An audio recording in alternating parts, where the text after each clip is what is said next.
चला वर का लवकर चला. हा झालं झालं झालं. प्रतिष्ठा झालं का? आटपाट बी केला तुझा मेकअप बी केला का तसं करून नको पडशील. चला चला आता आम्ही चाललोय वर्ल्ड बिगेस्ट भीम जयंती सोलापूर इथं पाहायला. तुम्ही पण आमचा व्हिडिओ पूर्ण बघा. सप्रेम जय भीम. ज्ञानाच्या अथांग सागरास माझा त्रिवार वंदन. माझा एकदम कडक जय भीम. बघा आम्ही सोलापूरच्या जयंतीला गेलो होतो. सोलापूरची ही आशियातलीच नव्हे तर पूर्ण जगातली सर्वात मोठी भीम जयंती म्हणून साजरी केली जाते. खूप दिवसांनी इच्छा होती की भीम जयंती बघायची, सोलापूरची भीम जयंती बघायची म्हणून आम्ही गेलो होतो. इतक्या दिवसाचा योग 2026 साली आला. 2026ची सोलापूरची जयंती 19 एप्रिल 2026 रोजी साजरी करण्यात आली आहे. त्यावेळेस प्रतिष्ठा, मी आणि प्रतिष्ठाचे पप्पा गेलो होतो. खरंच सोलापूरची जयंती का सगळ्यात मोठी जयंती म्हणतात ते आम्हाला कळलं. देखावे इतके सखोल विचार करून देखावे तयार केलेले असतात की बस ते देखावे बघूनच आपण कितीतरी वेळ विचारात पडतो. कारण इतका देखावा विचार करून केलेला असतो की बस म्हणजे आपल्याला शब्दात वर्णन करता येत नाही. आता हाच देखावा बघा. डॉक्टर बाबासाहेब आंबेडकरांनी चौदार तळ्याचा जो सत्याग्रह केला होता त्या सत्याग्रहावर आधारित हा देखावा करण्यात आलेला आहे. यावर्षी या देखाव्याला 100 वर्ष पूर्ण झालेले आहेत. म्हणून एकतर म्हणजे मी पाहिल्यापैकी तर 4-5 तरी देखावे या महाड सत्याग्रहावरच आधारित होते. खरंच इतके सखोल आणि इतके विचारपूर्वक देखावे आहेत की बस आपण धन्य झालो असं वाटलं मला तरी ते देखावे बघून. प्रतिष्ठाला या देखाव्याच्या एकदम जवळ जाऊन फोटो काढायचे होते म्हणून म्हणजे आग्रह करत होती मला फोटो काढायचे. इतक्या जवळ जाऊन ती LED असल्यानं पुन्हा मी काही तिला जाऊ दिलेलं नाही. पण तिचा हट्टच होता की देखावा खूप जवळ जाऊन बघायचा आहे म्हणून. बघू आता प्रतिष्ठाची ती इच्छा पूर्ण होती का नाही. उद्धरली कोटी कुळे भीमा तुझ्या जन्मामुळे, झाले गुलाम मोकळे भीमा तुझ्या जन्मामुळे. बाबासाहेबांची खूप सुंदर वर्णन केलेले गीतं आहेत. पण मला सगळ्यात जास्त आवडणारं हे गीत आहे. आणि या गीतातली झाले गुलाम मोकळे ही जी ओळ आहे ती मला खास करून आवडते. म्हणून पूर्ण गाणं ऐकलं किंवा मी जर कधी ते गाणं म्हटलं तर मला तीच लाईन म्हणून वाटते की झाले गुलाम मोकळे भीमा तुझ्या जन्मामुळे. आम्ही साधारणतः 4-4:30च्या सुमारास सोलापूरला पोचलो होतो. आणि त्यानंतर तिथं म्हणजे एकदम रस्त्याने जाताना 1-2 देखावे होते ते बघितले. खूप छान देखावे होते. म्हणजे प्रतिष्ठाला पण आवडले आणि मला पण आवडले. म्हणजे देखाव्याचं काहीच नाही. आपल्याला डॉक्टर बाबासाहेब आंबेडकरांनी एवढं म्हणजे आपण आपला श्वास जरी डॉक्टर बाबासाहेब आंबेडकरांना अर्पित केला तरी पण त्यांचे जे आपल्यावर केलेले उपकार आहेत त्याची फेड होणार नाही. म्हणजे जो आपण जगतो किंवा जो लिहितो, खातो, गातो ते सगळं डॉक्टर बाबासाहेब आंबेडकरांमुळेच आहे. त्यांच्याशिवाय आपल्या जीवनाला ना पर्याय होता ना आधार होता.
बघा आता ह्या देखाव्यामध्ये म्हणजे किती प्रतिकात्मक म्हणजे खूप छान एक वास्तव दाखवण्यात आलेलं आहे समाजातलं.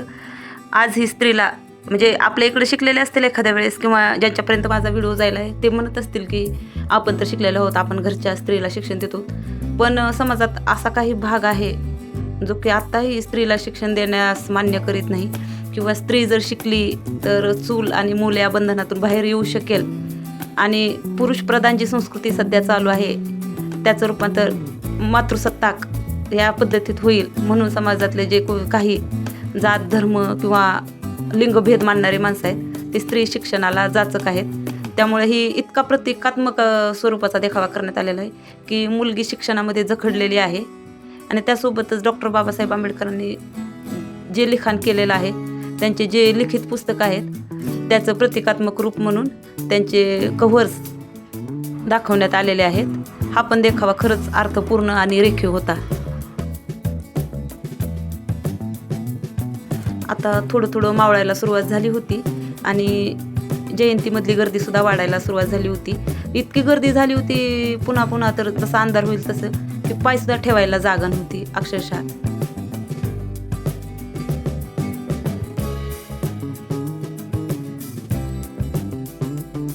या देखाव्यामध्ये भगवान सिद्धार्थ गौतम बुद्धांनी केशरी रंगाचे चिवर परिधान केलेले आहे. तर भगवान या शब्दाचा अर्थ मी थोडासा सांगण्याचा प्रयत्न करणार आहे. भगवान या शब्दाचा अर्थ काय आहे तर भ म्हणजे भूमी, ग म्हणजे गगन, वा म्हणजे वायू, आचा लोप होतो अग्नी आणि न म्हणजे नीर म्हणजेच पाणी. तर एका भगवान शब्दामध्ये आपल्या शरीरातील किंवा वातावरणातील पंचतत्वाचा उच्चार व्हावा यासाठी भगवान हा शब्दाची निर्मिती करण्यात आलेली आहे. बघा, ज्यावेळेस आम्हाला एखाद्या देखाव्याजवळ जर शूट करायचं होतं किंवा फोटोज काढायचे होते त्यावेळेस भीम सैनिकांनी आम्हाला म्हणजे इतकी चांगली मदत केली की बस त्यांनी आम्हाला पूर्ण सपोर्ट केला शूटिंग काढण्याच्या वेळेस आणि फोटोज काढण्याच्या वेळेस. त्याबद्दल थँक्यू आणि जय भीम.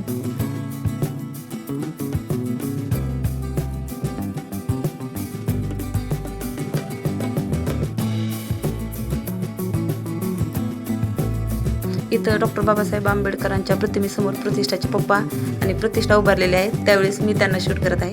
बघा, अंधार खूप चांगला होत आहे आता, म्हणजे मावळत आहे, सध्या मावळायला सुरुवात झालेली आहे आणि प्रतिष्ठा पण जयंतीचा आनंद घेत आहे. प्रतिष्ठा थोड्या वेळानं आम्हाला त्रास देणार होती पण सध्या तिनं भरपूर आनंद घेतला आहे जयंतीचा.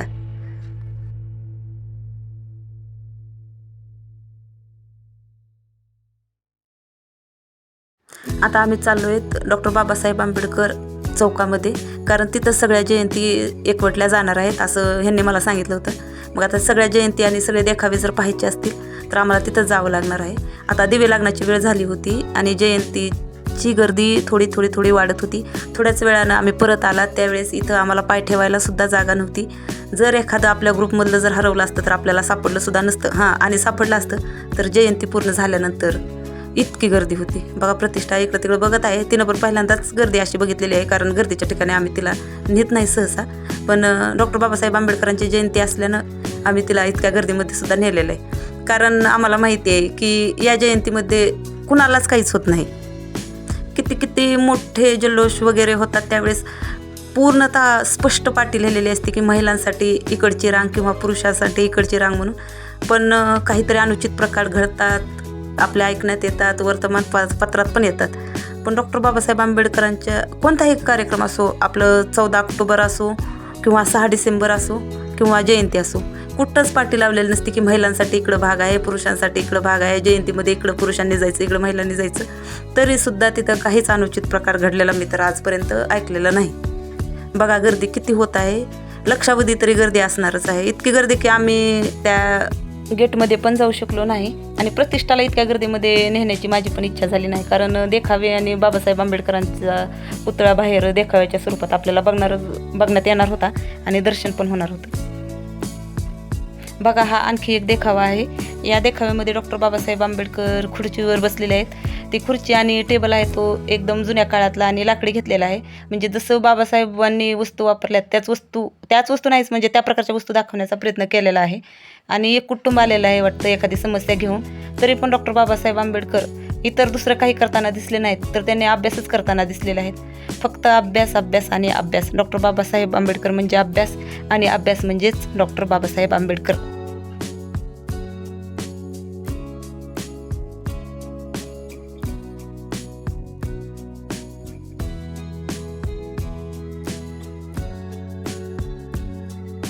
प्रतिष्ठाला आम्ही देखाव्याच्या खूप जवळ बसवण्याचा प्रयत्न केलेला आहे, पण प्रतिष्ठा काही त्यात समाधानी नाही.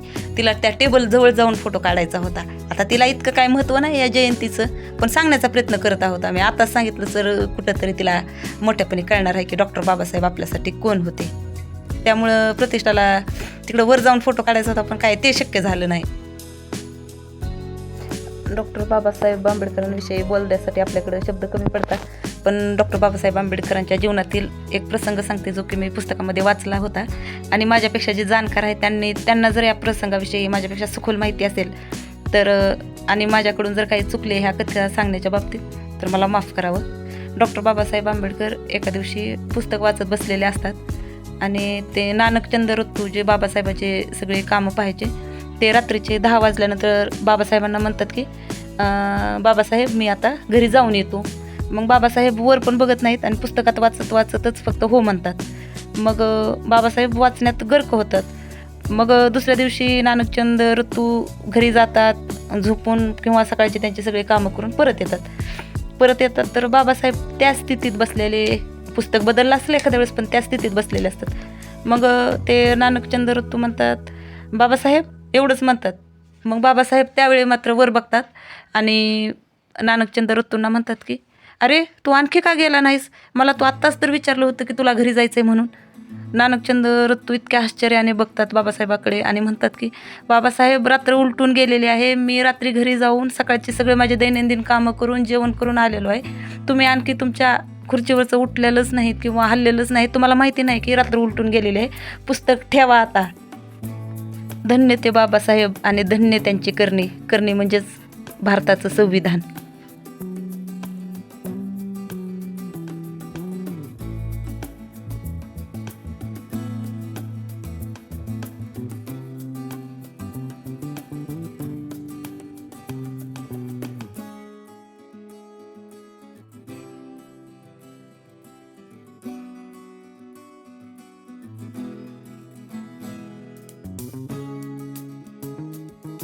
आता जयंती पूर्ण उत्साहात आली होती, कारण थोडं अंधार जास्त पडलेला होता आणि उन्हामुळं माणसं अंधार पडल्यानंतर जयंतीमध्ये गर्दी व्हायला सुरुवात झाली होती. बघा हा अशोक स्तंभ आहे. डॉक्टर बाबासाहेब आंबेडकर चौकाच्या एकदम समोरच अशोक स्तंभाची स्थापना किंवा बांधणी करण्यात आलेली आहे.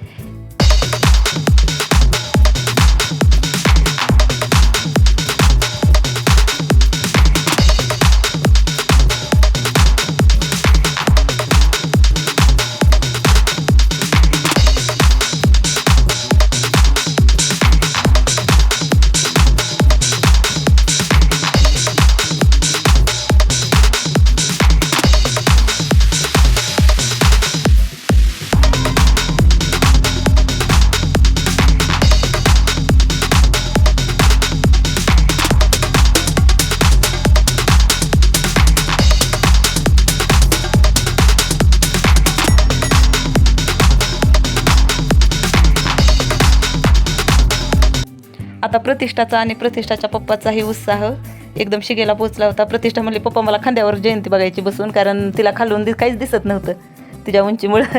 मग प्रतिष्ठाच्या पप्पांनी तिला खांद्यावर घेतलं आणि प्रतिष्ठाच्या पप्पाने तिला दाखवली जयंती बाबा अशी असती.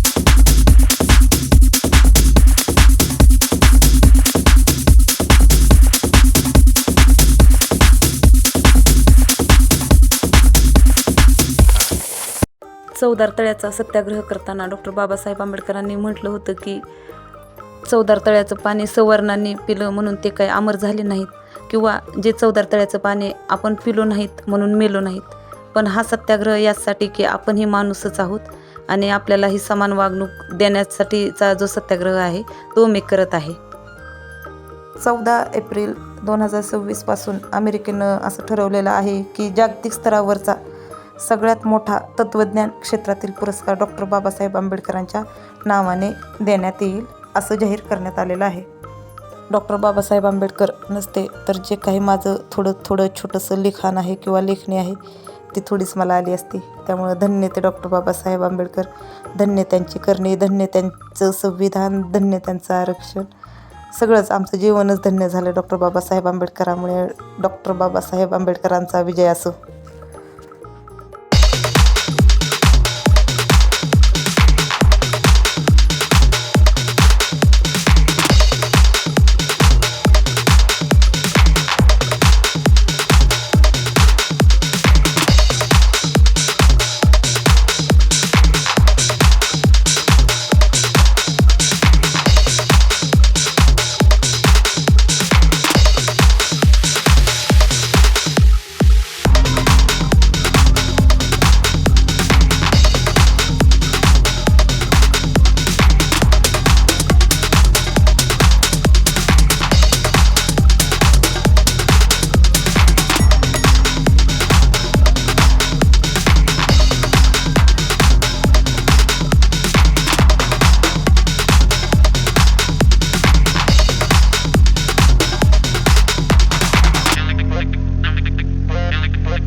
पूर्ण देखावा बघा. डॉक्टर बाबासाहेब आंबेडकरांची मूर्ती दाखवलेली आहे.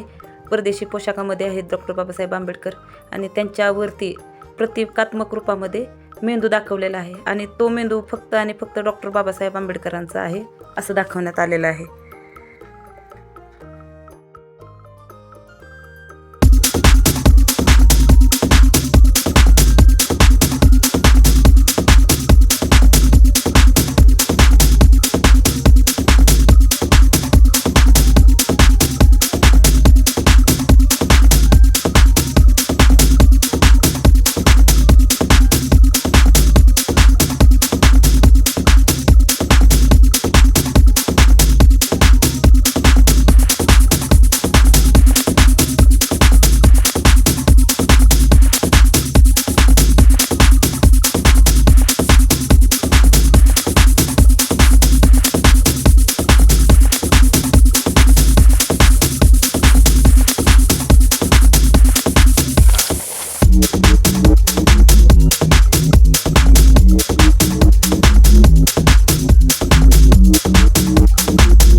हाच देखावा बघा.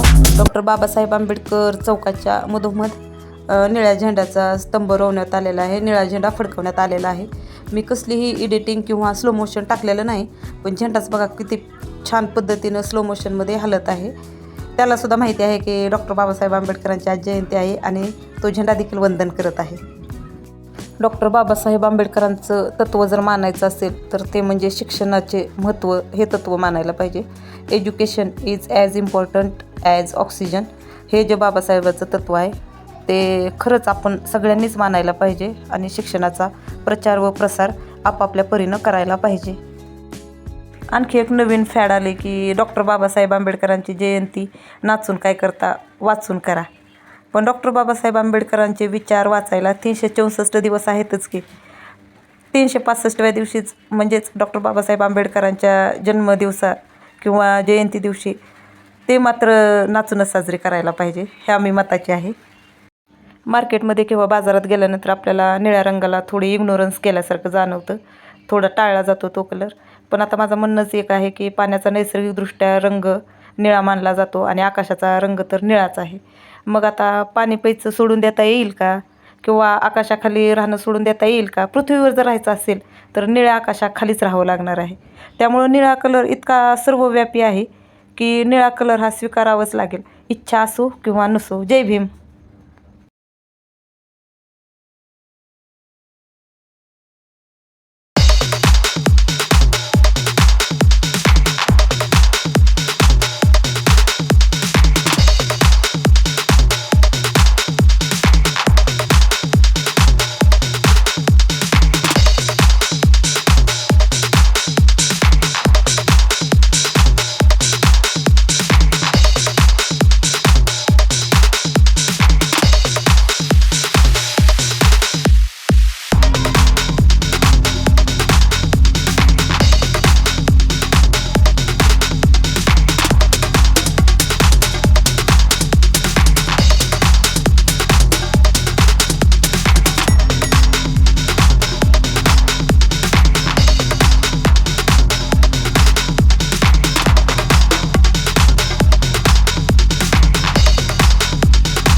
बघा आता या देखाव्यामध्ये डॉक्टर बाबासाहेबांची आणखी एक प्रतिकृती तयार करण्यात आलेली आहे.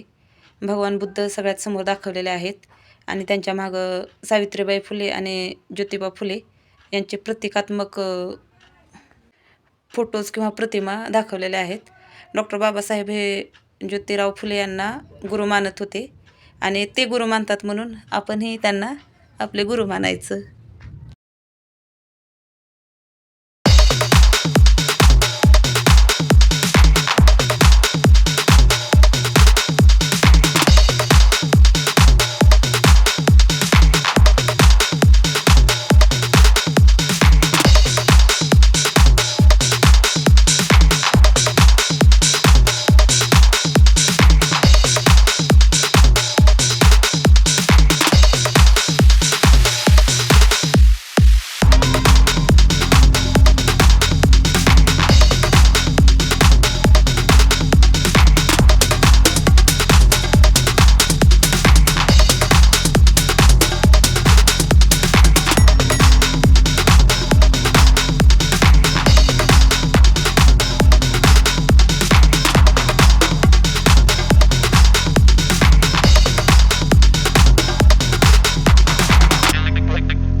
1 एप्रिल 1935 साली स्थापन झालेल्या भारतीय रिझर्व्ह बँक म्हणजेच RBIच्या स्थापनेमध्ये डॉक्टर बाबासाहेब आंबेडकरांचा किती सिंहाचा वाटा होता.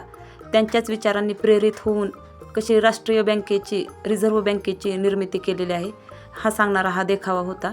यामध्ये आपल्या भारताचं चलन म्हणजेच रुपया याला प्रतिकात्मक रूप देण्याचा प्रयत्न केलेला आहे आणि त्याबरोबरच डॉक्टर बाबासाहेब आंबेडकरांची प्रतिमा किंवा फोटो असलेली नोट दाखवण्यात आलेली आहे. परंतु या मताशी मी पूर्णतः असहमत आहे, कारण डॉक्टर बाबासाहेब आंबेडकरांचा फोटो असलेली नोट आपण व्यवस्थित सांभाळू किंवा ज्याचं म्हणजे उजळ माथ्याने आपल्याला खर्च करता येईल किंवा ज्या मार्गाने आपल्याकडे व्यवस्थित पैसा येईल तसं वापरू. परंतु जे इतर लोक आहेत ते तसे अजिबात करणार नाहीत. जसा आजच्या नोटेचा गैरवापर होतो, हवालाद्वारे होतो किंवा त्याचे नकली नोट छापले जातात किंवा ब्लॅक मनी म्हणून वापरता येतो आणि नोटा अतिरिक्त झाल्या तरी त्या जाळता येतात, असे प्रकार होऊ शकतात. त्यामुळे डॉक्टर बाबासाहेब आंबेडकरांचा फोटो हा नोटेवर आला नाही पाहिजे या मताची मी आहे. ऐकणाऱ्यांना खोटं वाटेल, पण 2012मध्येच मी माझ्या डायरीमध्ये भारताचा पाया माझा भीमराय हे लाईन लिहून ठेवली होती. परंतु त्याला कॉपीराईट करायचं असतं किंवा ते एक नॅशनल टी व्हीवर येणार आहे आणि ते लाईन किंवा ती ओळ इतकी प्रसिद्ध होणार आहे हे मला कधी माहीतच झालं नाही. त्यावेळेस जर कळत असतं तर कॉपीराईट क्लेम मला करता आला असता. परंतु आता माझ्याकडे काहीच पुरावे नाहीत. परंतु हे 100% सत्य आहे की भारताचा पाया माझा भीमराय हे मी 2012 सालीच माझ्या डायरीमध्ये लिहून ठेवलं होतं. ज्यावेळेस माणूस चार चौघात म्हणतो की मी बौद्ध अनुयायी आहे किंवा बुद्धांच्या तत्त्वांचं मी पालन करतो, त्यावेळेस मला खूप ऑकवर्ड आणि असाहजिक वाटतं. कारण खूप वेगळं म्हणजे बुद्धांची तत्त्वे इतकी श्रेष्ठ, इतकी पवित्र आणि महान आहेत की ती तत्त्व सामान्य माणूस किंवा प्रापंचिक माणूस स्वीकार करू शकत नाही किंवा पूर्ण करू शकत नाही. आपण प्रापंचिक असल्यानं काम, क्रोध, मोह, माया, द्वेष, मत्सर ह्या 6 अवगुणांनी युक्त आहोत. त्यामध्ये आपण बौद्ध धम्माची तत्त्वे कशी काय पाळू शकतो? हां, जर पाळत तरी आहात तर कमीत कमी ते मनातल्या मनात पाळले पाहिजेत. चार चौघात तरी सांगू नका की मी बौद्ध धम्माची तत्त्व पाळतो. पंचशील तर पाळता येणं शक्यच नाही. आता याला अपवाद असेल, कारण प्रत्येक गोष्टीला अपवाद असतात. तसेच बोटावर मोजणे इतके असतील. जरी पण मी बौद्ध धम्माचं पालन करत असेल तर ते मी मनातल्या मनात करेन किंवा कितपत करेन आणि कितपत करणार नाही हे मी काही पब्लिकमध्ये किंवा जाहीरपणे सांगू शकत नाही. आणि लोकांना पण विनंती आहे की छाती ठोकून सांगू नका की मी बौद्ध धम्माचं पालन करतो. करा, पण मनातल्या मनात ठेवा. ज्यावेळेस मार्गस्थ होताल, पंचशील अधोरेखित करून सांगते, पंचशील ज्यावेळेस पाळायला सुरुवात कराल त्यावेळेस सांगा की हो, मी बौद्ध धम्माचा अनुयायी आहे.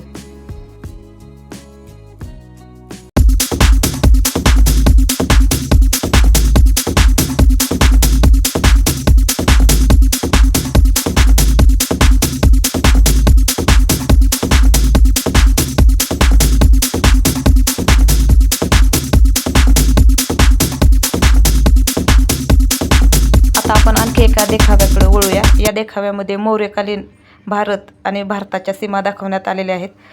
सम्राट अशोकांनी जिथपर्यंत त्यांचा देश किंवा राज्य पसरवलं होतं ते दाखवण्यात आलेलं आहे. थोडक्यात सांगायचं झालं तर मौर्यकालीन भारत यामध्ये दाखवण्यात आलेला आहे. समाजाची प्रगती पाहायची असेल किंवा व्हायची असेल तर स्त्री प्रगत होणं आवश्यक आहे. हे तर प्रत्येकाला माहिती आहे, सुशिक्षित असो किंवा निरक्षर असो माहिती आहे. पण खरं स्त्री सुशिक्षित बघणं हे मात्र फक्त डॉक्टर बाबासाहेबांमध्येच ताकद होती की स्त्रीनं सुशिक्षित व्हावं, स्त्रीनं पुढं यावं, स्त्रीच्या हातूनसुद्धा देशाची प्रगती व्हावी. म्हणूनच डॉक्टर बाबासाहेब आंबेडकरांनी हिंदू कोड बिल मांडलं होतं आणि त्याचा स्वरूपाचा हा देखावा आहे.